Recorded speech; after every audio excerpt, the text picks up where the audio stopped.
spot in the top 16 awaits as they fire into that first outside zone.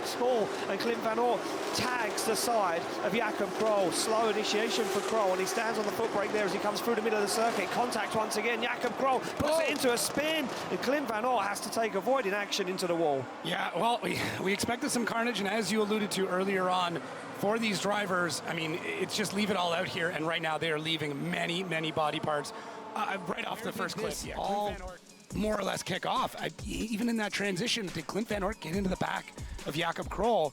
And that's what ended up pushing him out. So the judges do have Chris Witowski, as you talked about, the EVS judge, able to scrub through, take a look at all these different camera angles, and they're already looking at that transition to see where the drivers were, if they were slowing down in the right spots, and how this contact came up.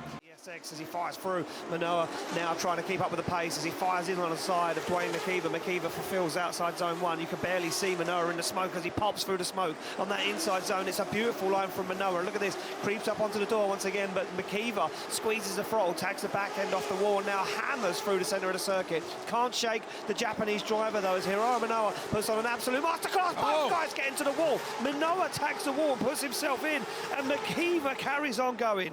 Wow, crazy. And this is what I'm talking about. Dwayne drives on such an edge all the way through the track, and what I'm wondering is, did Dwayne hit the wall first, and Manoa, because of his ability to mimic and how he's able to chase, kind of got led into that position as well. Created a situation in the chase. So Dwayne coming into this spot, it looks like Dwayne catches the wall, stays in throttle. Manoa catches it a little bit harder, being in the chase, and then kind of pops back on it. So the judges taking a hard look at this, and there's the spot right there.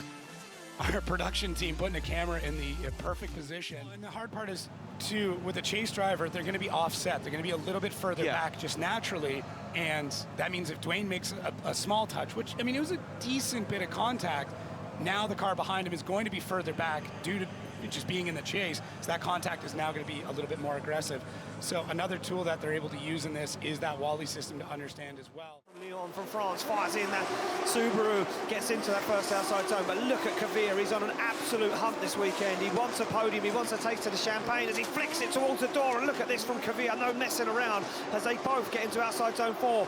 A lot of wobbling from Jason Benet as Benet now tries to open the door and pull away, dials on big angle, but he can't shake the Norwegian as McKver goes for the door once again. He goes for the front wheel, both into this outside zone, and look at McKver, wheel to wheel, and he makes contact and wrecks the car. Oh man, everything looked like Tornakavia had such a massive advantage all the way through this, but he gets into the side of Jason Benet, who is now on the Kavia. Jason Benet, everything looks good here, bit of a left foot brake, and then he starts to add a bit more angle. That front wheel on front wheel looks like is what did it. He just catches that front wheel a little bit, and then it just eats that front and then pushes him into the wall. Nowhere to go. I'm just trying to watch the replay, but you can see that Benet's on the left foot braking, but is he drastically slowing?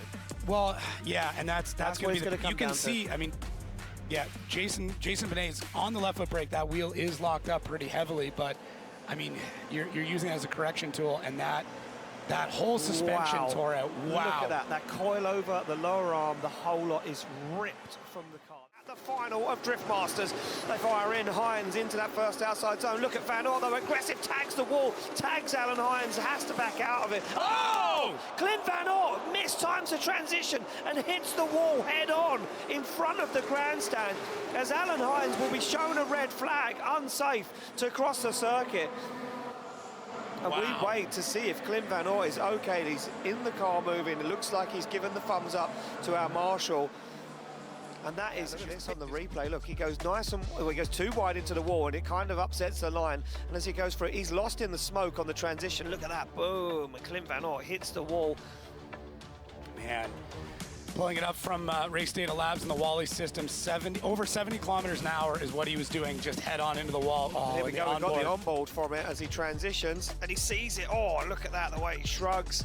And this is why these guys wear all of the best safety gear with inside the car and on themselves to make sure that to both of them than ever before as they fire in to this first outside zone. Shanahan knows he can trust Dean. They've drove together constantly all season, off season. They taught each other the tricks of the trade. Jack was the master, and he understeers into the wall. Unbelievable. What just happened to Jack Shanahan with James Dean coming around this last zone, and he's going to see the sight of his neighbor in the wall in front of him. Jack out of the car immediately. Yeah, Jack out of the car. Shanahan, but as you can see, a visibly enraged Jack Shanahan, and I wonder what happened. Coming into this zone, just the power is gone. Just gone. So look at this, jumps on it, nothing, bam, the car just understeers with the amount of grip they're running. Here we go from the onboard. You see Jack set the car up, goes for it, handbrakes once again, and nothing. He's on rev limiter right before it shuts down, but I can't even see if electronics are running. It's tough. I see a bit of a flashing light there, but either way, that car and their camera in the perfect spot to capture it. Well, James Dean drives away. Yeah, and there's oil that has come out of the car and some smoke off the back and underneath the bonnet. And look at this, Jack Shanahan visibly upset.